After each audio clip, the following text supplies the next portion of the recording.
All right, welcome back, everybody. As promised, I have Preston Walls with Walls Property Management. Preston, thank you so much for taking time out today to be on the podcast.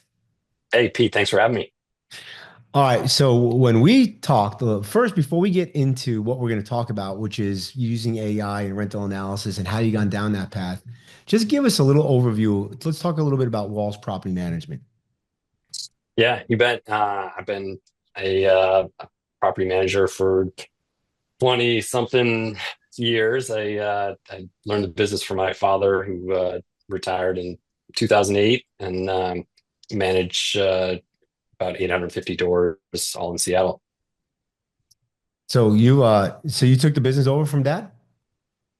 I did. He was a real estate developer, and we built a couple buildings together before he retired. And uh, he's a buy and hold guy, and followed in his footsteps of acquiring, renovating properties. So kind of buy, renovate, refinance model, and then also new construction of some building when the market allows.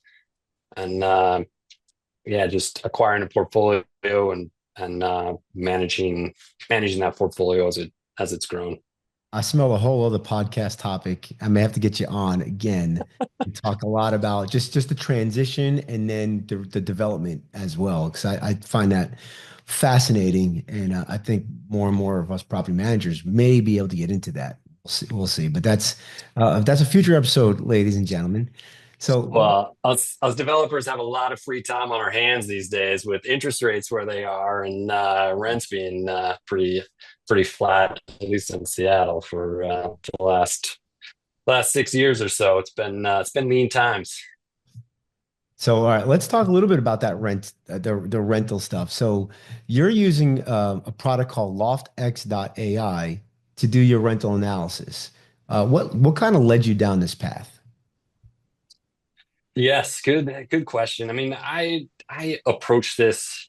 I mean, as an owner operator, I gotta look at my headaches and what's causing the greatest challenge. And I've asked myself, what could a computer do that is better than the current model? And looked at a lot, and one thing that kept coming back was this issue of market comps, and thinking, how can I use technology, right? Because previously the property managers were doing this, and there's always this misaligned incentive of property managers doing their own comps, right? Like, do you set the bar low so you don't have to show it very many times and your job's easier, or do you try to be a hero and set the bar high to uh, show what a go-getter you are? And oftentimes then it sits vacant. And if you have different property managers with different ideas of how they should go about doing their job, you lack consistency as a company. So I moved it to a virtual assistant, handling handling all of it to uh, try to have that consistency. And we built it in an Excel spreadsheet. And uh, the challenge with that is the links would get stale by the time I looked at it. The unit would get rented, and so there was a data integrity issue. Um, it it was still subject to human interpretation, right? Like, if there's not a relevant comp within your radius, do you uh, change the age of the building to something much older than your subject property? And they were making different assumptions than I would have made. And so how can we create a rules based engine to think about this? And this is something that you talked about uh, uh, way way back uh, on a podcast with Michael Parker, episode 140.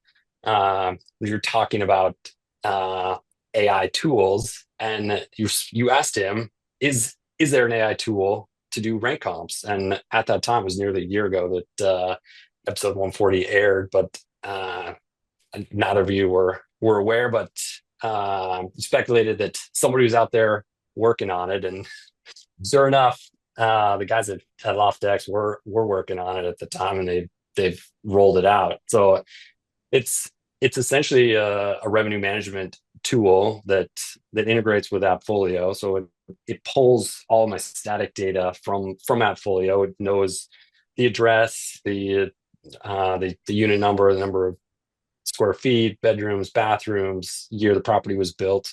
It goes out into Zillow.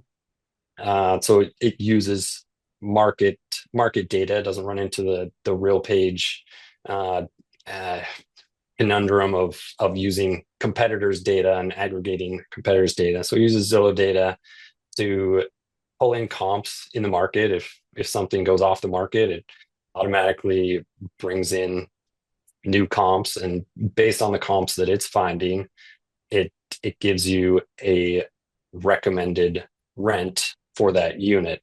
And it also it goes over time, so it knows when your lease is expiring, when the unit would become vacant, and factors in some cyclicality into the market. Right, if Oh, like in the it's summer, it might actually raise the rent a little bit. In the winter, it might lower the rent. Is if I yes, exactly.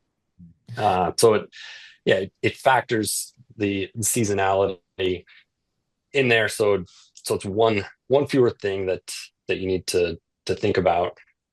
Uh, but in terms uh, of workflow, it it works from a property manager could have their their portfolio buildings in there. They would go set the rents where they think it is. The regional manager would come in, adjust or prove those rents, and then it go to virtual assistant to uh, take the information out of LoftX, update the property management software, and send out the notifications to residents.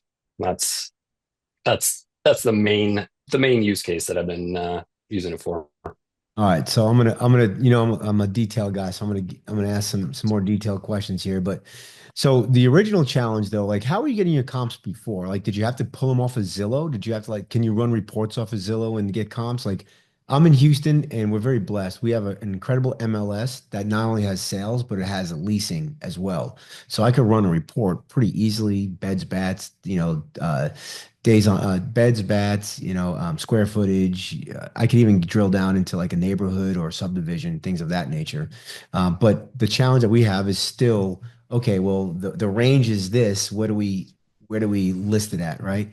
So I know we're very blessed. So how does it work in your market before law? So yeah, previously I was using an Excel spreadsheet using Zillow data and the virtual assistant assigned to Wow. lease renewals and market data was searching on Zillow, putting the filters in, creating a new search for each unit, or each different unit. If there were multiple one bedrooms or two bedrooms, that could all be solved with the same data, but pulling that data into the Excel spreadsheet and including a link to the Zillow listing, Oh, so wow. that I could go, and then they would send me an update.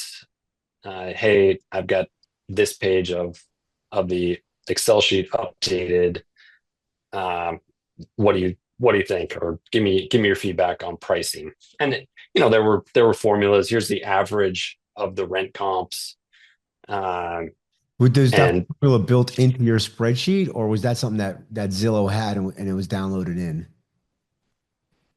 uh, it was part of our spreadsheet. Oh, your So spreadsheet, so you had to build all the that too. Interesting. yes, it was a pain in the ass, and we had one for every month of either vacancy turnover or lease renewals, right? Because we've got to price these for lease renewals as well. Yeah, it was a very manual process. It took a lot of time, and the data integrity that went into it was either got stale quickly as units leased, or it just, there was something off, especially as you get into unique uh, floor plans or sizes, or kind of the edgier cases. Those Yeah, were much harder to price. the ones that are not the square peg in the square hole. I've heard of some property management, some areas of the country where they actually have to call each other to find out, like, hey, you rented this house in this neighborhood. What'd you rent it at? And I'm like, holy crap. So this would definitely, using a product like this would definitely help them out, um, because the MLS or the data is just not there. Now, one of the challenges that I've heard in the past, and this is a long time ago, but I heard the information in Zillow is not really it's not that great. Has Zillow kind of tightened that up as far as based on using your Loft IX, your LoftX.ai, that the data looks pretty solid now? I would say that the data is very good. The caveat uh, that I would issue around it is the data that is bringing in is advertised rents, not leased rents.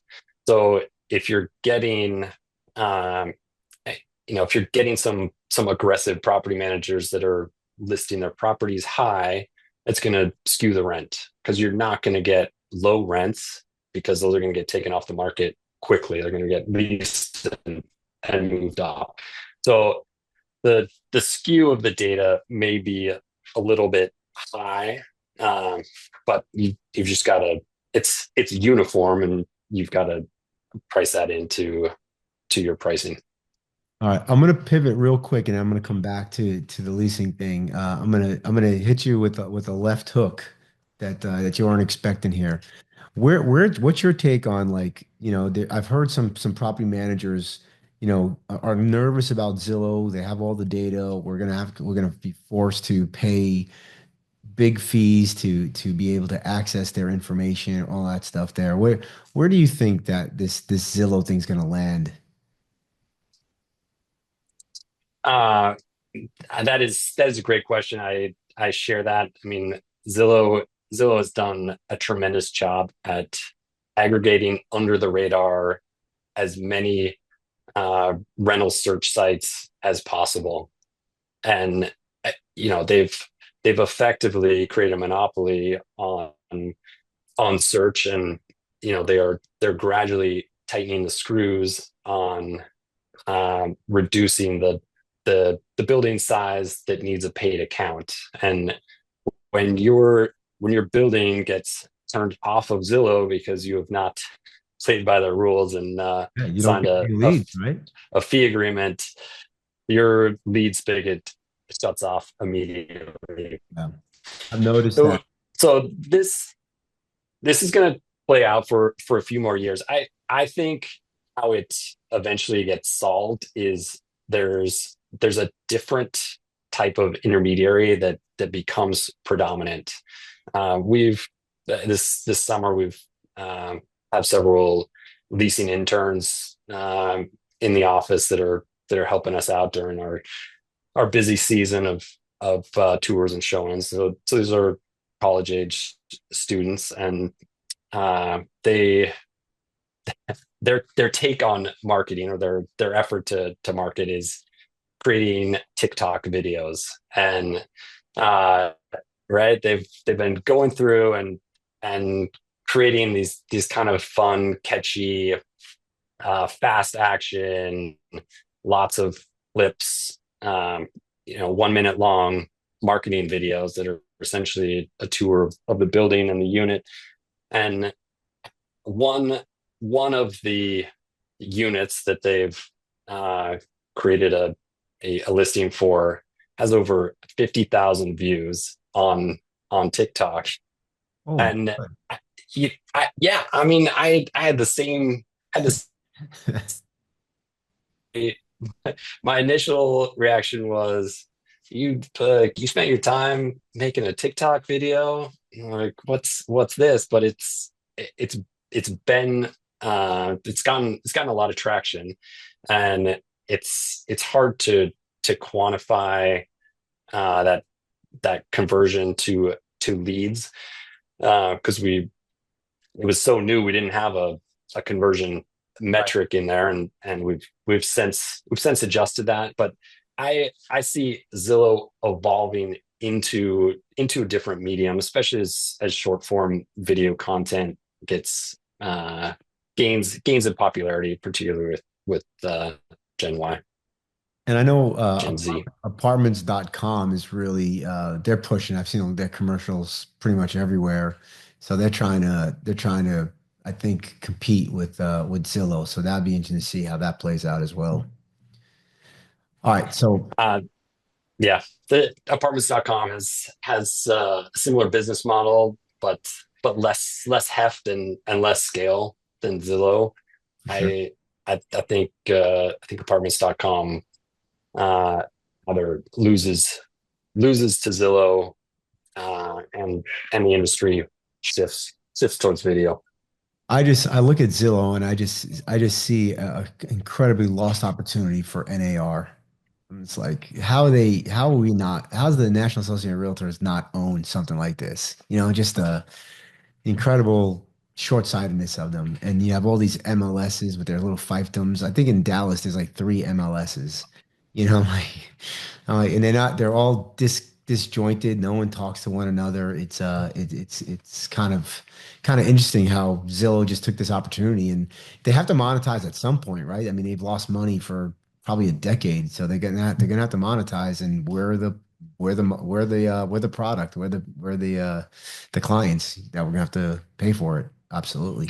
I, yeah, and from Zillow's standpoint, it's the right kind of revenue, right? This is Mhm. recurring fee-based revenue that's not subject to the whims of the for sale market that tends to be more volatile. So it makes a ton of sense for them to move in that direction, and they will continue to extract money from smaller and smaller buildings.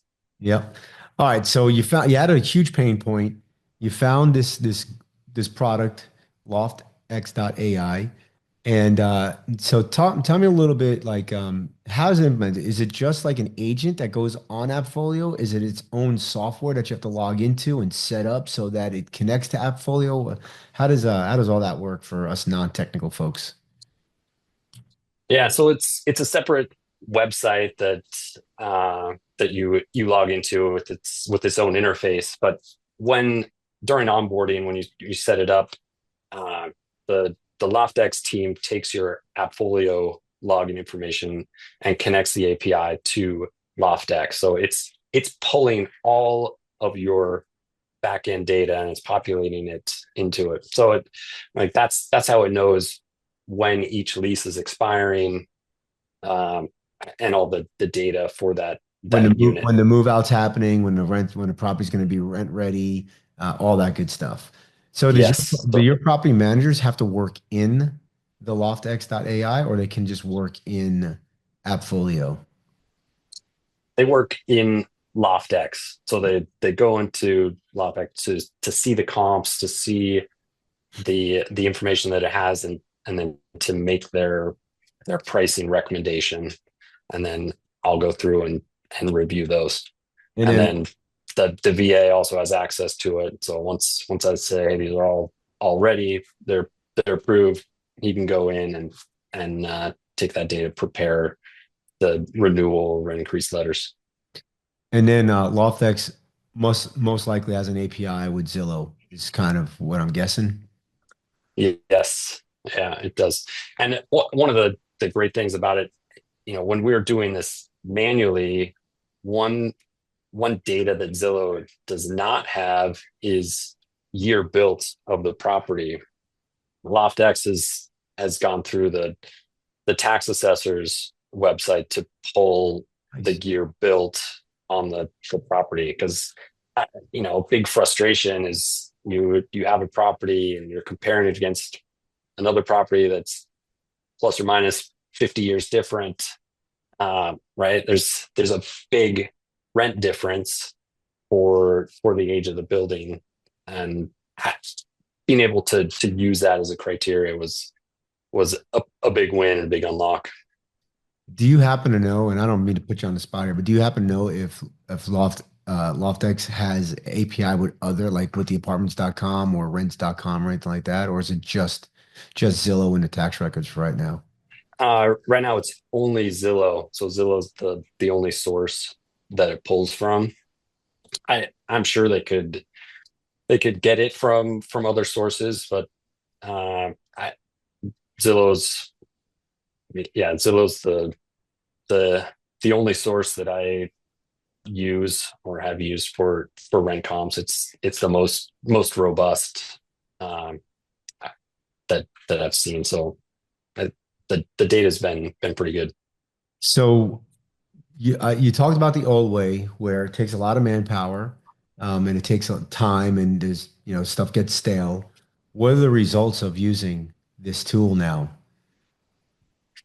Uh, I'd say one is better revenue optimization.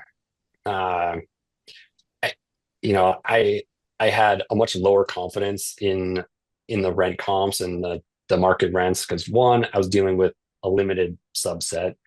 The instructions were get three market comps, and you know, I I would often disqualify one of those.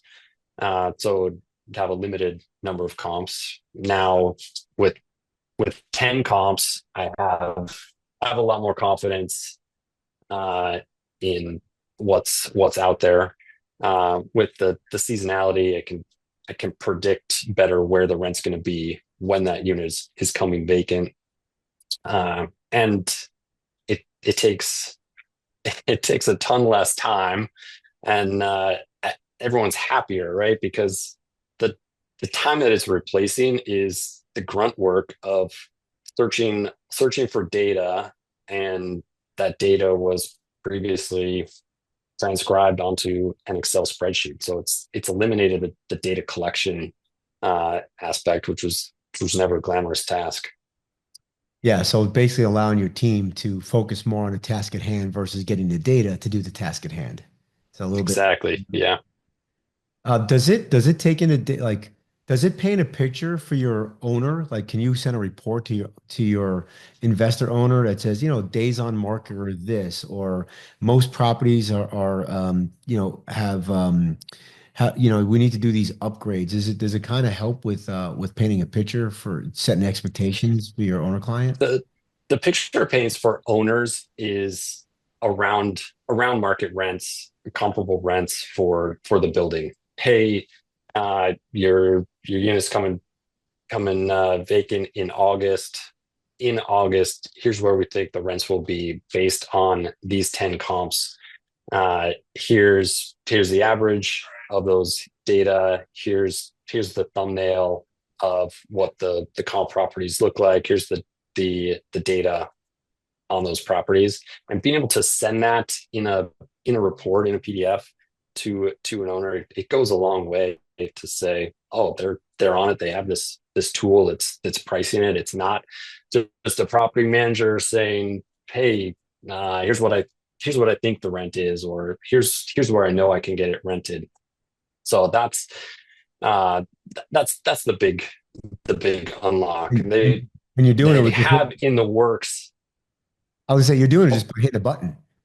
Right? Like here's the property and yes. and then boom, button, generate report, email report, done. Right? It's like that simple, yeah. Yeah, absolutely. They have in the works a market analysis report for properties that you do not yet manage or do not yet own, uh, as a prospecting tool to go out to other owners to say, hey, here's what the tool thinks your property's worth. Here's where the rents would be if we were your manager for this property. So yeah, being able to use it as a prospecting tool. That's very cool. Appfolio has uh, a similar tool that they try to use to solve this, but it is far inferior. I was looking at it this week on one of my properties as comparison, and one of the comps was more than 3 months old, right? And especially in the summer when rents are moving quickly and there's a lot of demand, 3 months is an eternity. And it also doesn't have any picture or aesthetic or any link, so you can track down additional information. The one advantage to Appfolio is those are signed leases, so they're actual data, not listing data. So there's some value there, but just the user interface of being able to see the property and to uh, click on the property to get more information and see all the pictures of what the comps look like to make sure that it's a valid comp.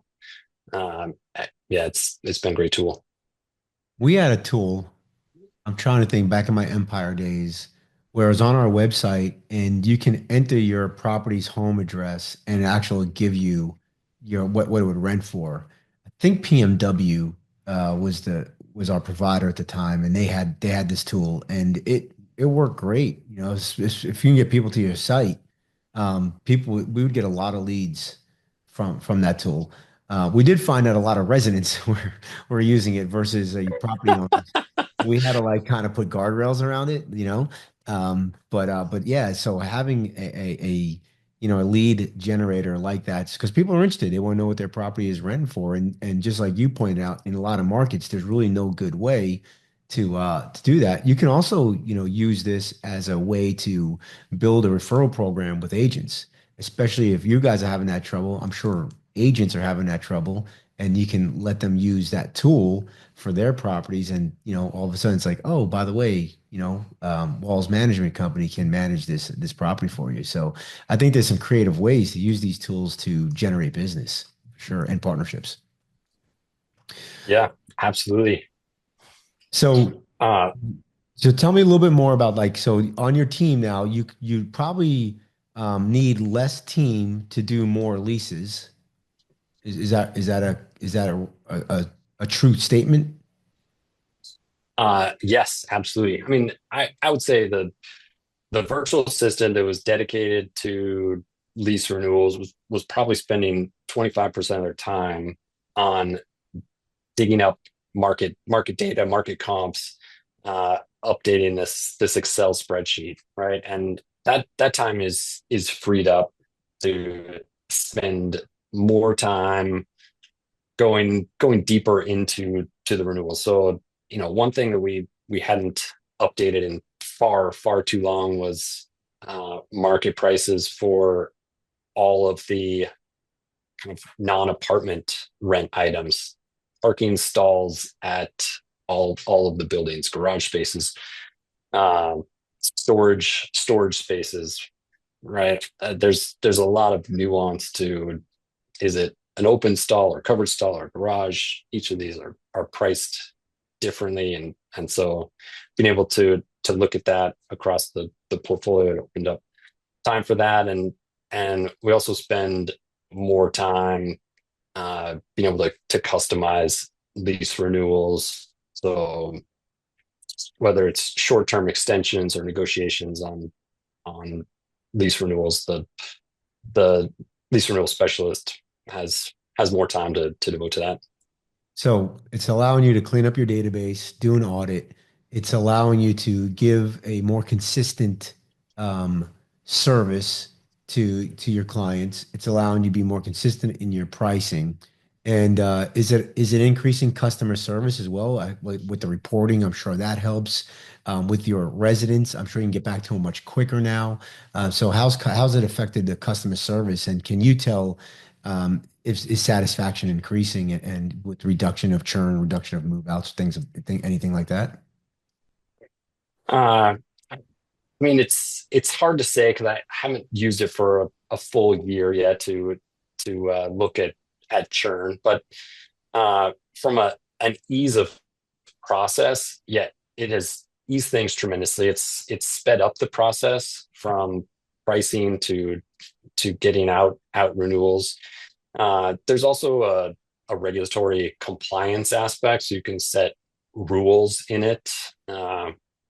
Seattle has maximum rent increase amounts for for renewals, and it's different for month to month leases, and all of this takes takes a lot to navigate. So you can set up a rule for a building or unit or the entire portfolio so that a an increase doesn't trip one of the regulatory um, issues in place. So enhanced compliance is one, Deuce. and I think it's helped with our just employee satisfaction, right? Because people are working on higher level higher level tasks and more customer facing tasks, which are more enjoyable than data collection and data entry. Yeah. And like you're saying, you're actually able to give them higher level projects. Right. So it's kind of a win-win all around.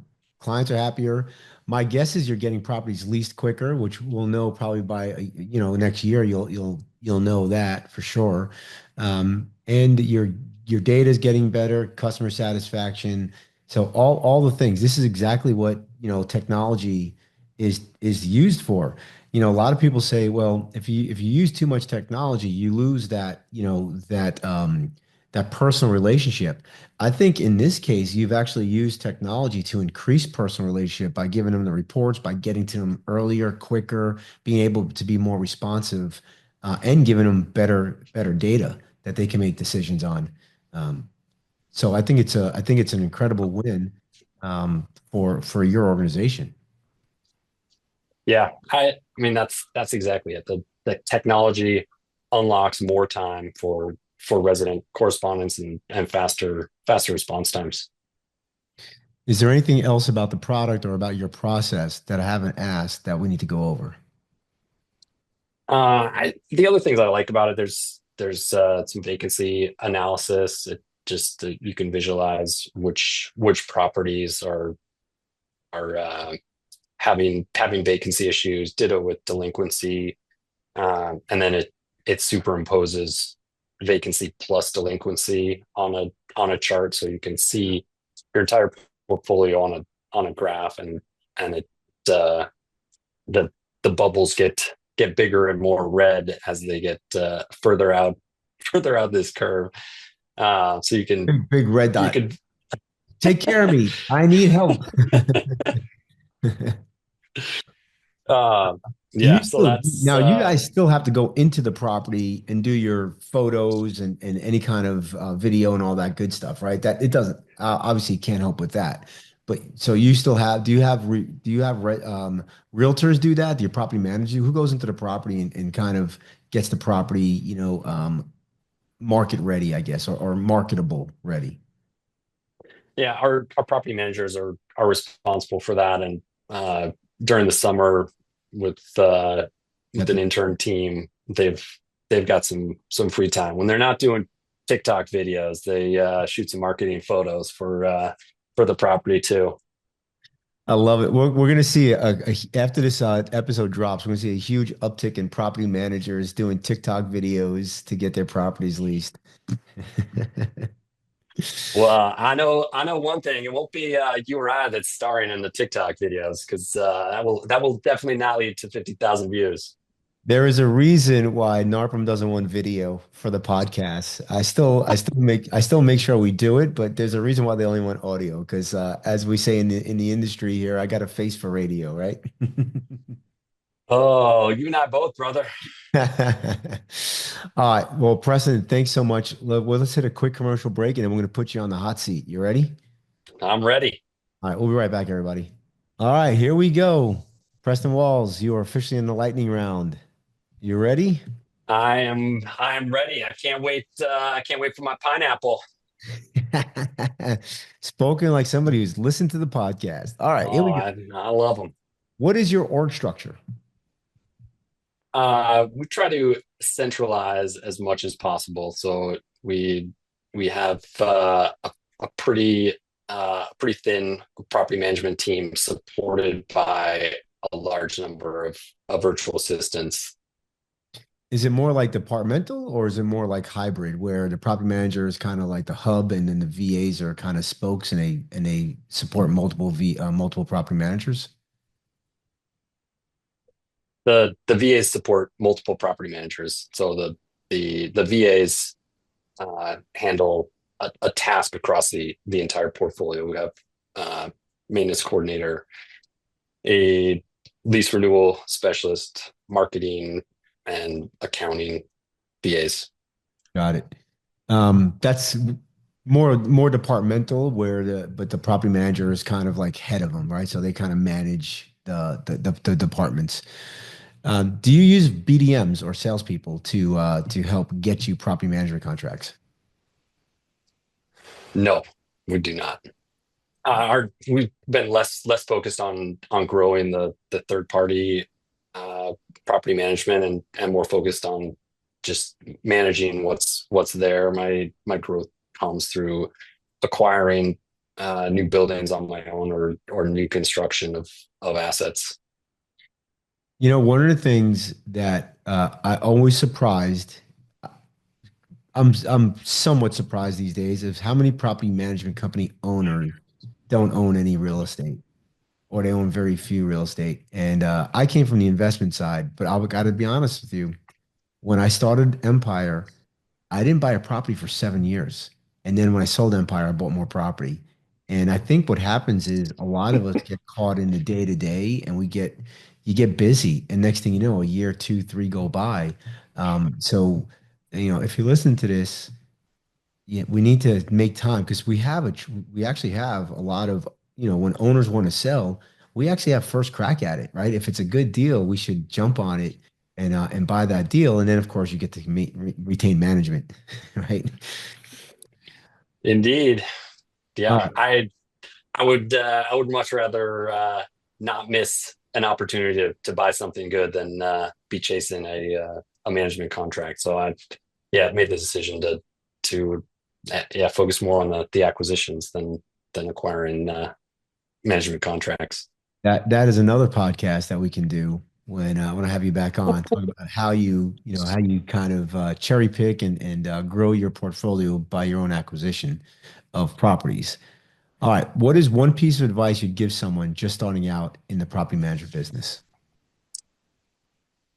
Pay a little bit more than you think you need to for your key hires, particularly property managers. We've spent just so much time and headache on turnover within the local staff. I would pay a little more in attempts to retain those talents longer. Yeah, property management is a difficult job and people do get burnt out. So if you can give them some good money and then offload some stuff using remote team and AI, all of a sudden they're making good money. They're not as stressed. Actually maybe take a weekend off every once in a while. It'd be nice for them, you know? All right, we're gonna get into our food portion now. Um, does pineapple belong on pizza? I am a sucker for dessert, and canned pineapple is awfully like dessert. So does dessert go on pizza? Absolutely. Listen, we're still gonna be friends, but we're not gonna, we're not gonna eat pizza together. We'll go. I knew you wouldn't like that. All right. If you had to eat fast food, what would be what's your go-to? Oh man, I got snookered into this one because my kids always go there, and when I go into this chain, I single-handedly raise the median age in the entire restaurant by multiple years. Chipotle, Chipotle. Okay, I thought you said Chuck E. yes. Cheese the way where you're going with that, but Chipotle. Ugh. Okay. There is never anyone in Chipotle over 20 years old. I love Chipotle, man. I think it's a great a great great place, great restaurant. But you're right. I think the last couple times I was in there, I was the oldest person there by about 20 years. Now that I think about it. All right. All right. You'll never look at it the same. What was your first job? My first job was at Patrick's Fly Shop when I was 10 years old. I I had a fishing obsession, and I needed a job to pay for all my gear. So I tied flies, and I swept things up and spun chenille on cards for the shop. Very cool. Are you still a big fisherman? I love to fish. Yes, I I get out any chance I can. So that would lead me to believe, what's your ideal vacation? You take in the family fishing, or is that your thing and take the family somewhere else? Uh, yeah, if I go fishing with the family, they're not going to see me very much. So I will not bring a rod along if I'm going on a family vacation. The temptation's too great. If you could have dinner with anyone alive, who would it be? Oh, that's easy. Warren Buffett. Oh yeah. Uh, I, yeah, I would relish that opportunity to just yeah, can just take on business, on yeah, on growth. I would particularly like to ask him about technology and this evolution of technology where we find ourselves right now. I mean, uh, no one no one on earth has navigated as many technology business cycles as he has, and I would love his take on how he sees this playing out. All right, last one. Are you a dog guy or a cat guy? I'm a dog guy, particularly dogs that can swim and fetch things. All right, man, you are off the hot seat.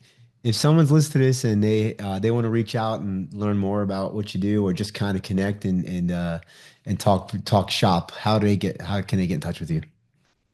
Yeah, wallspropertymanagement.com is the website. My email is Preston at Walls Property Management. And if you want to call me, 206-465-4059. I love connecting with the network and talking shop. And if you're listening to this and you're not part of NARPM, shame on you. Go to NARPM, NARPM.org, or give them a call at 800-782-3452. And if you want to be cool like Preston and get some remote team members, give VPMsolutions.com a try. We're the only marketplace built for and by property managers. So built for the property managers, by property managers. It's a free it's a free marketplace to use, and once you find them, you hire them and you pay them through our platform. It's a direct hire model. The remote team member pays the platform fee. Preston, thanks so much for being here again. Thank you, everybody. We'll see you next time. Thanks, Pete.